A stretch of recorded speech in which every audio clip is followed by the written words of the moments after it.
Salut Tennis et bienvenue dans cette nouvelle vidéo. Alors on a des exercices à faire, on sait qu'il faut les faire, on a du temps devant soi et on n'a plus d'excuses et pourtant on n'y arrive pas à s'y mettre. Tout simplement pourquoi? Parce qu'on n'est pas motivé. Il y a énormément de choses à dire sur la motivation, je pourrais faire 30 vidéos là-dessus. Aujourd'hui je vais rester sur un point de la motivation seulement. Donc pour faire une action, vous avez le choix au niveau de votre motivation. Vous pouvez vous situer sur un continuum qu'on va séparer en 4 pour que ce soit plus facile à comprendre.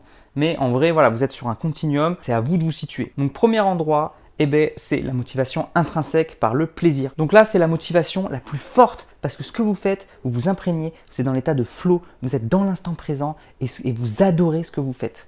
Donc forcément, là, c'est hyper facile de passer à l'action. Donc si vous pouvez, essayer de prendre du plaisir à ce que vous faites. Si on ne peut pas toujours prendre du plaisir, donc si on ne peut pas, la deuxième motivation, c'est la motivation intrinsèque liée à l'apprentissage. Donc même si vous n'avez pas de plaisir à l'action elle-même, vous avez du plaisir à apprendre. Vous savez que si vous lisez ce livre, vous aurez appris des connaissances. Si vous faites ça, vous aurez un meilleur physique. Si vous faites ça, vous aurez quelque chose qui vous motive. Donc voici la deuxième motivation. La troisième motivation, c'est la motivation extrinsèque. Donc la motivation extrinsèque, c'est la moins puissante. C'est par exemple, j'aurai une récompense ou j'aurai une punition. Donc bien sûr, la récompense est plus forte que la punition. Il y a encore un petit degré. Mais voilà, globalement, ça reste le même principe. Je ne fais pas l'activité pour elle-même, je le fais pour ce que ça va me rapporter. Alors dans les études, on sait que c'est la moins puissante, mais elle reste quand même ultra puissante. C'est à vous de savoir si ça marche pour vous. Si jamais vous voulez plaire sur la plage cet été et que ça vous motive à faire de la muscu chez vous 3 heures par jour, tous les jours,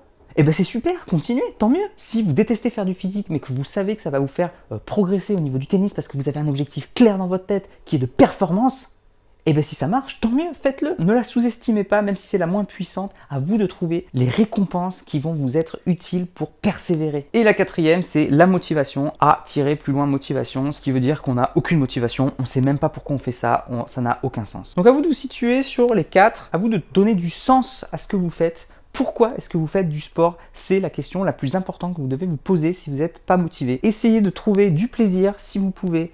Essayez de voir ce que ça va vous apporter. Essayez d'obtenir une récompense extérieure. Par exemple, je fais ma séance, j'ai le droit de regarder ce film. Je fais ma séance, j'ai le droit de faire ça, etc. Attention à la motivation. Et bien sûr, le nec plus ultra de tout, c'est peu importe votre motivation, si vous arrivez à faire ce que vous devez faire sans utiliser la motivation, ça s'appelle la discipline. Et si vous y arrivez à faire ça, vous êtes le roi du pétrole. Alors attention, c'est à double tranchant, c'est-à-dire que si c'est quelque chose qui est utile pour vous, la discipline, c'est monstrueux parce que du coup, vous allez réussir à vous y tenir. Si par contre, vous le faites mais que c'est vraiment inutile, ça sert à quoi? Il y a plein de gens qui sont comme ça. Il faut travailler dur, il faut faire ceci, il faut faire cela, mais au final, si ça ne nous est pas utile, à quoi ça sert? Donc à vous de trouver du sens à ce que vous faites et à travailler votre discipline. La discipline, ça se travaille tous les jours. Donc à vous de choisir, est-ce que vous voulez travailler sur votre motivation ou au contraire, vous voulez travailler sur votre discipline. Les deux sont hyper intéressants et complémentaires. C'est pas l'un ou l'autre. Et je vous conseille de travailler les deux tout le temps. Et voilà, bon courage, bonne chance à vous de travailler votre motivation ou votre discipline. Je vous dis à bientôt pour la prochaine vidéo. N'oubliez pas, motivez-vous ou soyez discipliné, progressez et surtout, faites-vous plaisir.